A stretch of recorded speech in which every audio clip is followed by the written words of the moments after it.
SD सच्ची कहानियों पर आप सभी का स्वागत है। आज मैं दोबारा अपनी बेटी को लेकर रफ़ी के साथ अपने मायके आई थी। आज मैं पहली बार अपने बाप को सीने से लगाकर रो रही थी। मेरी बेटी भी अपने नाना से चिपक कर रोने लगी और मैं अपनी गलतियों की माफी अपने माँ बाप से मांगने लगी। मुझे नहीं पता था कि हकीकत की दुनिया में मुझे ये सब मिलेगा। मैंने अब तक न्यूज में, सीरियल में दूसरे पिता के लिए हमेशा नेगेटिव देखा था, इसलिए ये बात मैंने अपने दिमाग पर हावी कर लिया था और मुझे अपने पिता के वजूद से घिन आती थी। ये कहानी तब शुरू हुई थी जब मेरी माँ विधवा हो गई थी और हम दो माँ बेटी अकेले इस दुनिया में रह गई थी। मैंने जब अपना इरादा जाहिर किया तो माँ भड़क उठी। क्या हो गया माँ तुम्हें? क्यों खुद भी तमाशा बनोगी और मुझे भी तमाशा बनाओगी? क्यों बेटी, इसमें तमाशा वाली कौन सी बात हो गई? क्या मैं बदचलन और बदकार औरत हूँ? क्या मैं अपने मजहब से हटकर कोई काम कर रही हूँ? वह तो ठीक है माँ, इनमें कोई बात नहीं, लेकिन हमारा समाज क्या सोचेगा? मोहल्ले वाले क्या सोचेंगे? खानदान वाले क्या कहेंगे? किसी को भी कुछ कहने का हक नहीं है, क्योंकि हम किसी की मोहताज नहीं। तुम्हारे बाप के मरने के बाद ये लोग हमारा ख्याल नहीं रखते थे और ना ही उन्होंने मेरी और तुम्हारी परवरिश की है, इसलिए ये कुछ नहीं बोल सकते। इनको बोलना भी नहीं चाहिए बेटी। बात ये थी कि माँ ने अपनी शादी का इरादा जाहिर किया था। मेरे अब्बू की मौत को 3 साल हो चुके थे। ये दिन रात हमने किस तरह गुजारे थे हम ही जानते हैं। शुक्र है कि छोटा ही सही, लेकिन मकान अपना था, वरना हम दर दर की ठोकरें खाते रहते और कोई पूछने वाला नहीं होता। मेरी उम्र उस वक्त 18 बरस की थी कि माँ का ज्यादा उम्र नहीं था, 32 या 30 साल की होगी। उनकी शादी बहुत कम उम्र में हो गई थी। सबसे बड़ी बात यह थी कि माँ बहुत खूबसूरत और शांत स्वभाव की औरत थी। हम दोनों जब साथ निकलते तो देखने वाले हमें बहनें समझा करते थे। अल्लाह ने मेरी माँ को बेहद हसीन बनाया था। मैंने ऐसी बहादुर शांत स्वभाव की औरत कभी नहीं देखी। बहुत कम ही बोलती थी। वे पढ़ी लिखी भी थी, इसलिए उन्हें एक फार्म में जॉब भी मिल गई थी, जबकि मैंने अपनी पढ़ाई का सिलसिला शुरू कर दिया था। उन्हीं के फार्म में कोई आदमी काम करता था, उसका नाम अब्दुल था। माँ को शादी के लिए ऑफर की थी और माँ भी इस शादी के लिए सीरियस हो गई थी। वैसे तो ये कोई गलत बात नहीं थी, लेकिन फिर भी वही समाज। मैंने एक बार माँ को फिर समझाया, देखो माँ, बात ये है कि जब तुम शादी करोगी सब यही कहेंगे कि जवान लड़की घर में बैठी हुई है और माँ को शादी का शौक चढ़ गया है। बेटा, मैं ये शादी अपने शौक के लिए नहीं बल्कि तुम्हारे बेहतरी के लिए कर रही हूँ। पहली बात तो ये है, घर में मर्द का होना बहुत जरूरी होता है। 1000 तरह की बलाएं कट जाती हैं। लोग उस घर की तरफ मैली निगाहों से नहीं देखते। मेरा मतलब है कि मर्द घर का रखवाला होता है। और दूसरी बात यह है, तुम्हारी शादी के लिए खर्चे कहाँ से पूरे होंगे? इसके लिए अब्दुल ने कहा है कि ये जिम्मेदारी खुद उसकी होगी। फार्म में उसकी अच्छी सैलरी है, उसके अलावा उसने कुछ पैसे भी जमा कर रखे हैं। सब मिलाकर तुम्हें इज्जत के साथ रुखसत कर देंगे। जहाँ तक खानदान वालों का संबंध है तो उनकी बात ही फिजूल की है बेटा। मैं समझ गई थी, माँ ने पक्का इरादा कर लिया है और मेरे समझाने पर भी वो कुछ नहीं होगा। अब मैं उन पर ज्यादा जोर भी नहीं डाल सकती थी। माँ थी मेरी, इसके अलावा वे समझदार और पढ़ी लिखी भी थी। उन्होंने कुछ सोच समझ कर ही ये फैसला किया होगा। लेकिन मैंने इतना जरूर कहा, माँ चलो ठीक है, मैं अब कुछ नहीं कहूंगी, लेकिन कम से कम इतना करो कि इस मकान को किराए पर दे दो, हम कहीं और शिफ्ट हो जाते हैं। हाँ, ये हो सकता है। माँ ने मेरी तारीफ की। कुछ और तो नहीं कहना ना तुम्हें? सिर्फ एक बात माँ, मैं उस आदमी से जरूर मिलना चाहूंगी जो तुम्हारी जिंदगी में शामिल होने जा रहा है। सिर्फ मेरी नहीं, तुम्हारी जिंदगी में भी माँ।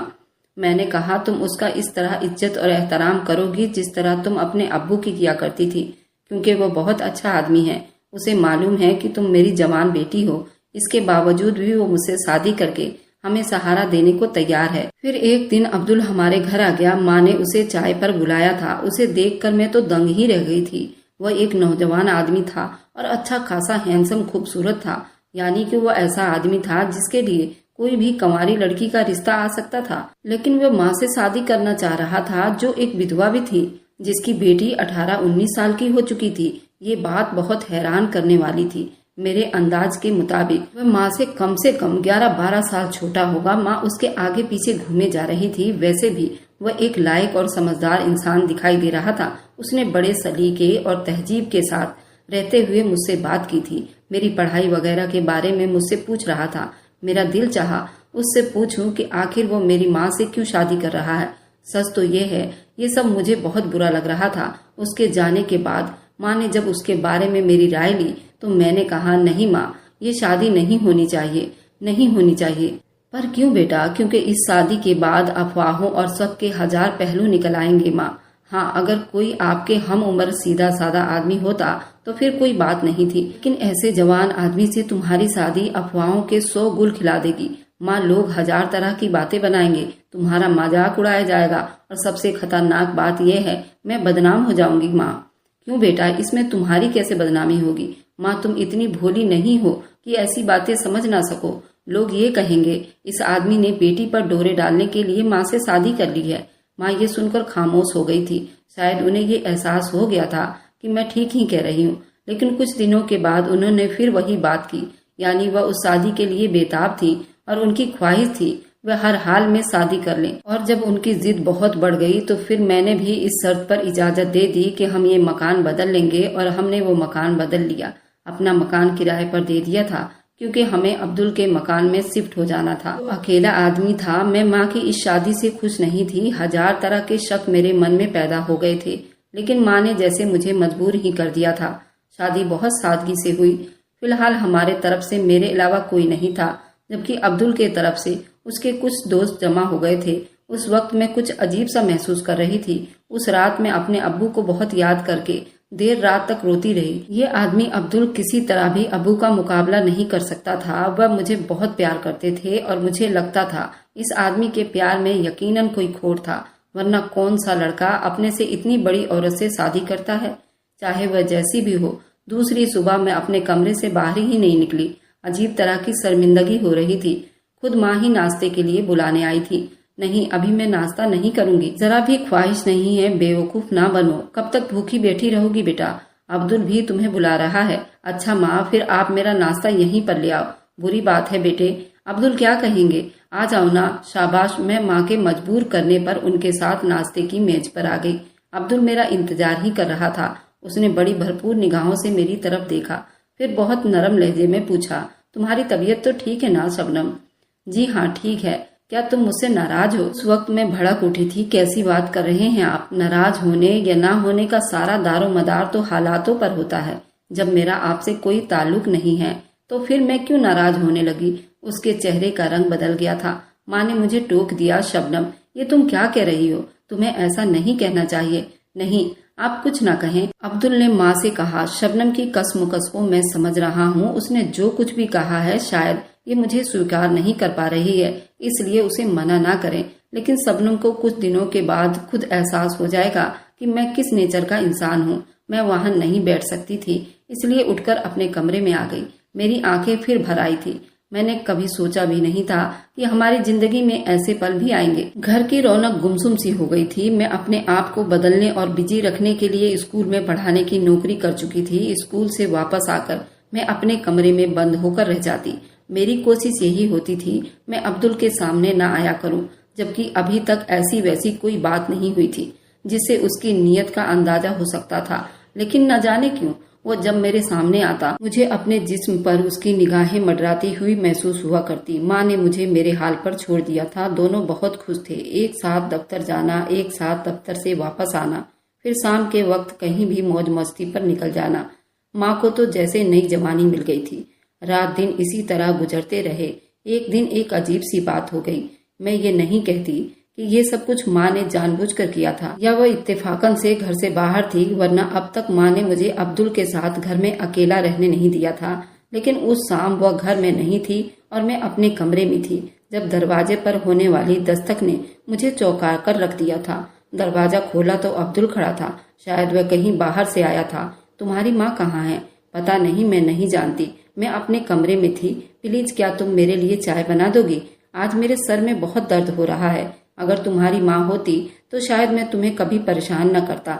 ओके, मैं सामने से हट गई थी। मेरा दिल चाहा कि मैं दोबारा दरवाजा बंद करके बैठ जाऊं। ज्यादा से ज्यादा क्या हो सकता था, बस वह चला जाता। फिर सोचा कि ये मेरी बदतमीजी होगी। आखिर एक घर में रहना है तो इस तरह कब तक खुद को छुपाए रखूंगी। इसलिए मैंने उसके लिए चाय बनाई और आंगन में लेकर पहुंच गई। उसने मुस्कुराकर मेरा शुक्रिया अदा किया। मैं चाय रखकर जाने लगी तो उसने आवाज देकर मुझे रोक लिया। शबनम, जरा मेरी बात सुनो। जी, आपको क्या कहना है? मैंने उससे कुछ दूरी पर खड़ी हो गई थी। तुम मुझसे नाराज क्यों रहती हो? नहीं तो मेरी आदत है, मैं अकेलापन बहुत पसंद करती हूँ। 2 मिनट के लिए बैठ जाओ, तुमसे एक जरूरी बात करनी है, उसने सामने वाले सोफे की तरफ इशारा करते हुए कहा। मैं उसके सामने बैठ गई। वह कुछ देर तक मेरी तरफ देखता रहा, फिर धीरे से बोला, देखो शबनम, ये तो है कि जो कुछ हुआ वह जरा हटके है, लेकिन इसका ये मतलब नहीं कि मुझे शक की निगाहों से देखा करो। मैं चाहे जैसा भी हूँ, बदनीयत और बुरा इंसान तो बिल्कुल भी नहीं हूँ। मेरे और तुम्हारे बीच नाम का ही सही एक रिश्ता तो है। ये रिश्ता एक दूसरे पर भरोसे का होता है। जैसे कि एक घर में एक साथ रहना है, तो फिर ऐसी नाराजगी किस लिए? देखिए अब्दुल साहब, मैं ये 10 बार कह चुकी हूँ कि नाराजगी वहाँ होती है जहाँ किसी से कोई संबंध, कोई रिश्ता हो, और जब मेरा आपसे कोई संबंध ही नहीं है तो फिर कैसी नाराजगी? आपका रिश्ता मेरी माँ से है तो मुझसे तो नहीं है ना, लेकिन माँ के हवाले से तो कोई रिश्ता हो सकता है ना। नहीं, मैं सख्ती से इनकार करके अपनी गर्दन हिला दी। चलो फिर तुम्हारी मर्जी, तुम्हें दोस्ती नहीं करनी है तो ना करो, लेकिन कम से कम घर की समस्याओं में तो दिलचस्पी लो, क्योंकि ये घर तो हम सब का है ना। उस दिन के बाद मैं अपने रवैये में थोड़ी सी नरमी ले ली। मैं कभी कभी उसके सामने आ जाया करती, लेकिन उससे बात करने के बारे में बहुत चौकन्नी रहती। फिर एक दिन माँ ने मुझसे कहा, शबनम, अब्दुल ने तुम्हारे लिए एक रिश्ता तलाश किया है। ओह, तो अब इस अंदाज से अटैक करना चाहता है? क्या हुआ तुमको? इसके बारे में क्यों इतनी गलतफहमी अपने दिमाग में पाल रखी हो? वह बहुत भला आदमी है। कोई और बात करे माँ, छोड़िए ये सब। अगर मुझे रिश्ता तलाश करना होगा तो मैं खुद कर लूंगी। आपके अब्दुल साहब को इसके लिए परेशान होने की जरूरत नहीं है। माँ ने फिर इस टॉपिक पर कोई बात नहीं की। मैं अब्दुल जैसे लोगों की नीयत को अच्छी तरह समझती थी, इसलिए मुझे हर कदम फूंक फूंक कर रखना था। अब्दुल ने यकीनन अपनी किसी दोस्त से मेरे बारे में बात की होगी। शादी ना होती तो मैं उसके चंगुल में फंस जाती। ये जरूर उसे अब्दुल की कोई ना कोई प्लानिंग होगी कि शादी के बाद मुझे मजबूर कर दिया जाए। मैं इस तरह की कई कहानियां पढ़ चुकी थी, इसलिए मैंने अब्दुल और उसके लाए हुए रिश्ते से साफ मना कर दिया और अपना दामन बचा लिया था। लेकिन सवाल ये था, मैं आखिर इस तरह के हालात से कब तक रह सकती थी? शादी तो करनी थी, और वह भी बहुत जल्दी। जितनी जल्दी इस घर से रुखसत हो जाती मेरे लिए बहुत ही अच्छा था। देर होने की सूरत में खराबियां पैदा हो सकती थी। शादी तो हो, किससे हो, ये एक अजीब समस्या थी। अब तक मेरी किसी से दोस्ती नहीं हो सकी थी। ऐसा कोई नहीं था जिससे मैं मोहब्बत के दावे कर सकती। किसी ने मुझसे मोहब्बत की कोई बात भी नहीं की थी। ऐसा जिंदगी में कभी कुछ हुआ ही नहीं था। बस एक सीधी सादी जिंदगी गुजरती चली जा रही थी। कोई था मेरा? कोई भी तो नहीं था। लेकिन फिर एक दिन कोई मुझे मिल ही गया। वह स्कूल में अपने छोटे भाई के दाखिले के लिए आया था। दोनों भाई बहुत खूबसूरत थे। छोटे भाई का नाम इशू था, जबकि उसको लाने वाला बड़ा भाई रफी, एक खूबसूरत, बहुत ज्यादा पढ़ा लिखा नौजवान, जिसका लहजा और जिसके अंदाज ये बता रहे थे वह एक मैच्योर इंसान है। उसने मुझे देखा तो सही, लेकिन उन निगाहों की कैफियत ही थी। उसमें किसी तरह की हवस या बेहुदापन नहीं था। उसके भाई का एडमिशन हो गया था।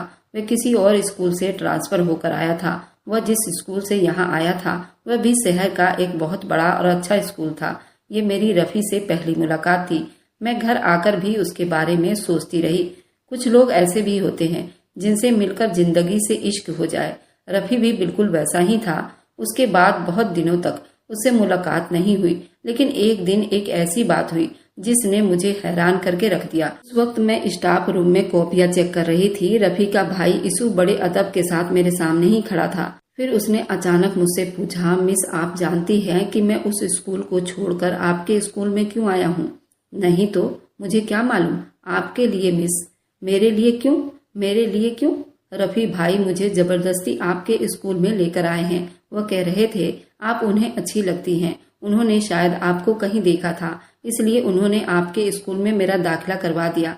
क्या वह जो कुछ बता रहा था वो मेरे लिए बहुत हैरान करने वाला था। ये एक अजीब बात थी। मेरा दिल इतनी तेज से धड़क उठा था कि कोई हद नहीं। इसू गलत बयानी नहीं कर सकता था। वह तो बहुत अच्छा बच्चा था।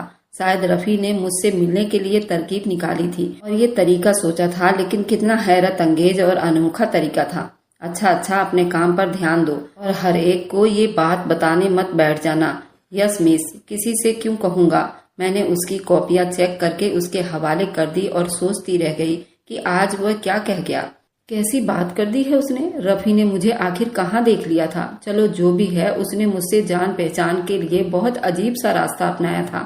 फिर एक दिन खुद ही रफी अपने भाई की प्रोग्रेस मालूम करने बहाने से स्कूल आ गया। मैं उसके आने का मकसद समझ चुकी थी। मैंने उसके तरफ देखते हुए पूछा, रफी साहब, आप ये बताइए, आपने अपने भाई को स्कूल में क्यों दाखिला करवाया है? स्कूल की रेपुटेशन अच्छी है इसलिए? रफी साहब प्लीज, मैं सच सुनना चाहती हूँ। आप जो कुछ कह रहे हैं वह आधा सच तो हो सकता है, लेकिन पूरा सच नहीं। ठीक है, तो पूरा सच ये है कि तुम्हारे लिए। पर आखिर क्यों? इसके अलावा अब क्या जवाब दे सकता हूँ कि तुम मुझे अच्छी लगती थी। माफ करना, मैं जरा तुमसे ठीक से बात नहीं कर पा रहा हूँ, लेकिन किसी की पसंद नापसंद कोई पाबंदी नहीं लगाई जा सकती ना। और ये कोई जुर्म या गुनाह भी नहीं है। कभी कभी इंसान के साथ ऐसी समस्याएं भी हो जाती हैं कि इंसान बेबस होकर रह जाता है। ये पसंद का मामला भी ऐसा ही होता है। बहुत खूब, आपने मुझे कहाँ देखकर पसंद कर लिया? रास्ते में। और मैंने एक बार रास्ते में, फिर एक बार मार्केट में देखा था। और जब मैंने आपके बारे में जानकारी हासिल की तो पता चला कि तुम इस स्कूल में पढ़ाती हो और अपने मुझसे बातचीत, अपना प्यार जताने के लिए अपने भाई का यहाँ ट्रांसफर करवा दिया। हाँ, क्योंकि मेरे पास और कोई रास्ता नहीं था, क्योंकि मैं उन लोगों में से नहीं हूँ जो किसी लड़की को रास्ते में रोककर उससे बदतमीजी से बात करने की कोशिश करे। उसकी ऐसी बातें मुझे अच्छी लग रही थी। उससे ये अंदाजा भी लगाया जा सकता था वह अपनी फितरत में एक अच्छा इंसान है। कहा तो जिंदगी भर मोहब्बत के नाम की कोई चीज मेरे पास नहीं आई, और कहाँ ये हाल के बिना मांगे मोहब्बत मिल गई थी। मोहब्बत करने वाला खुद चलकर मेरे पास आया था। मैंने कहीं पढ़ा था, अगर सच्ची मोहब्बत दरवाजे पर आ जाए तो उसके लिए रास्ता खोल देना चाहिए। फिर मैंने रफी के लिए अपने दिल के दरवाजे खोल दिए। हमारी मुलाकातें होने लगी। अब मुझे पूरी दुनिया खूबसूरत दिखाई देने लगी। घर का माहौल भी खुशगवार सा महसूस होने लगा। अब्दुल और माँ ने मेरे मना करने के बाद फिर मुझसे रिश्ते की बात नहीं की थी, और ये अच्छा ही था, वरना खामखा एक दूसरे के लिए बदगुमानी और घर में एक दूसरे से दूरियां पैदा हो जाती। मैं और रफी पूरी तरह से एक दूसरे के हो गए थे। मैं जैसे जैसे उसके करीब होती जा रही थी वैसे वैसे उसकी खूबियां मुझ पर खुलती जा रही थी। उसने पढ़ाई के मुकाबले में कई डिग्रियां हासिल कर रखी थी। एक बहुत बड़ी कंपनी में मैनेजर पद पर था। उसकी फैमिली भी बहुत अच्छी थी। सब पढ़े लिखे थे। उनके घर में ये दो भाई थे, एक तो रफी और दूसरा इसू, जो मेरे ही स्कूल में पढ़ता था। वह एक बहुत अच्छा इंसान था। उसने अभी तक मुझसे ये नहीं पूछा था मैं कौन हूँ, मेरा बैकग्राउंड क्या है। एक शाम मैंने खुद ही ऐसी बात छेड़ दी, रफी तुम मेरे बैकग्राउंड के बारे में क्या जानते हो? शबनम, मैं तो सिर्फ तुम्हें जानता हूँ, तुम्हारे बैकग्राउंड से मुझे कोई दिलचस्पी नहीं। फिर भी जानना तो चाहिए कि मैं कौन हूँ, किस हालत में जिंदगी गुजार रही हूँ। तो चलो तुम ही बता दो। मैंने उसे बड़ी बारीकी से अपने घर की हर बात बता दी। सब कुछ सुन लेने के बाद उसके रवैये में कोई फर्क नहीं आया। चलो मान लिया ये सब कुछ है, तो इससे क्या फर्क पड़ जाएगा? क्या तुम्हें कुछ महसूस नहीं हुआ कि मेरी माँ ने दूसरी शादी कर ली और मेरा बाप एक जवान आदमी है, मेरी माँ से बहुत कम उम्र का है, तो इसमें कौन सी बुराई हो गई? इस तरह के लाखों किस्से हैं। बुराई ये होती है कि अल्लाह ना करे तुम्हारी माँ किसी गलत राह पर चलने लगती। रफी ये तो सोचो, उस आदमी ने मेरी माँ से शादी क्यों कर ली? तुम भी अजीब हो। तुम ये बताओ, क्या उस आदमी ने तुम्हारे साथ कभी कोई गलत हरकत की है? नहीं, अब तक तो ऐसी कोई बात नहीं हुई। फिर भूल जाओ उसको, अपनी फिक्र करो। लेकिन इस कहानी में एक बार जरा खतरे वाली है। अब्दुल किसी आदमी से मेरी शादी करवाना चाहता है, और बात यह है कि उसने ये रिश्ता किसी प्लानिंग के तहत ही सोचा होगा। हाँ, ये बात खतरनाक हो सकती है, और अगर उस आदमी ने ज्यादा दबाव डाला होता तो ये मुमकिन होगा तुम्हारी माँ मजबूर ही हो जाए। इसी बात को तो डर है। फिर इसका सिर्फ एक ही तरीका है कि मैं तुम्हें हासिल करने में जल्दीबाजी करूं। मैं अपने घर वालों को तुम्हारे घर भेज दूं। तुम्हारा क्या ख्याल है? मेरे बैकग्राउंड को जानने के बाद तुम्हारे घर वाले इस रिश्ते के लिए राजी हो जाएंगे? रफी ने जो कहा था वह कर दिखाया। उसने अपने घर वालों को न सिर्फ राजी कर लिया था, बल्कि वो पैगाम लेकर भी मेरे घर आ गए। उस वक्त खुदा जानता है कि अब्दुल ने किस दिल के साथ उनका इस्तकबाल किया होगा। फिलहाल मेरी माँ बहुत खुश थी और उन्हें खुश भी होना चाहिए था। रफी के घर वाले भी लालची नहीं थे। वे लोग ऐसे थे जिन्हें किसी तरह का कोई भी लालच नहीं था। उन्होंने साफ साफ कह दिया था उन्हें सिर्फ लड़की चाहिए। इस रिश्ते के लिए मेरा स्कूल का स्टूडेंट इसू भी आया था। असल वही बच्चा मेरे और रफी के बीच प्यार मोहब्बत का जरिया बना था। वह शायद सबसे ज्यादा खुश था। फिलहाल ये रिश्ता तय कर दिया गया और शादी की तारीख भी रख दी गई और हम दोनों एक हो गए। अब्दुल के मंसूबे धरे के धरे रह गए थे। मेरी ससुराल बहुत अच्छे थे, सबसे ज्यादा रफ़ी अच्छे थे। मैंने सोचा भी नहीं होगा कि जिंदगी में किसी को इतनी खुशियां भी मिल सकती है। एक प्यार करती हुई जिंदगी मेरे साथ साथ चलने लगी थी। हर चीज बहुत खूबसूरत थी। वलीमा के बाद मुझे अपने घर जाना था, लेकिन मेरा दिल नहीं चाह रहा था। इसलिए मैंने रफ़ी से कहा, नहीं रफ़ी, वहाँ मेरा जाने को दिल नहीं चाहता। पर वह क्यों? इसलिए कि वहाँ मेरा कौन है। माँ है तो वह खुद ही आ जाती हैं, अब्दुल है तो उससे मेरा कोई संबंध नहीं है। वह तो ठीक है, लेकिन रस्म रिवाज के हिसाब से तुम्हें जाना चाहिए। बल्कि ऐसा करो, हम चलते हैं और कुछ देर बैठकर वापस आ जाएंगे। हाँ, ये हो सकता है। हम लोग रिवाज के हिसाब से मिठाई वगैरह लेकर पहुंच गए। मेरी माँ और अब्दुल ने खाने पीने का बहुत जबरदस्त इंतजाम कर रखा था, लेकिन मैं बस थोड़ी देर बैठकर वापस जाना चाहती थी। और जब मैं उन लोगों से इजाजत लेकर उठने लगी तो अब्दुल ने मुझसे कहा, शबनम, तुमसे एक बात पूछनी है। जी फरमाइए। तुम ये बताओ, तुमने रफ़ी को कैसे पाया? ये कोई पूछने की बात नहीं है। मैं बहुत खुश हूँ। क्या सही में? जी हाँ, मैं इतनी खुश हूँ कि आप उसका कभी अंदाजा भी नहीं लगा सकते। मैं तुम्हें ये बताऊं कि मैं तुम्हें यही खुशी तो देने जा रहा था। अब्दुल ने मुस्कुराते हुए कहा। क्या? मैं चौंक कर उसकी तरफ देखा। हाँ, ये मेरा ही दोस्त है जिसका रिश्ता मैंने तुमसे लगाया था। ये कैसे हो सकता है? बेटा, यही बात हुई है। मेरी माँ ने कहा, जब तुमने अब्दुल के लाए हुए रिश्ते से मना किया तो हम सबने एक प्लानिंग के जरिए इसू को तुम्हारे स्कूल में एडमिशन करवाया।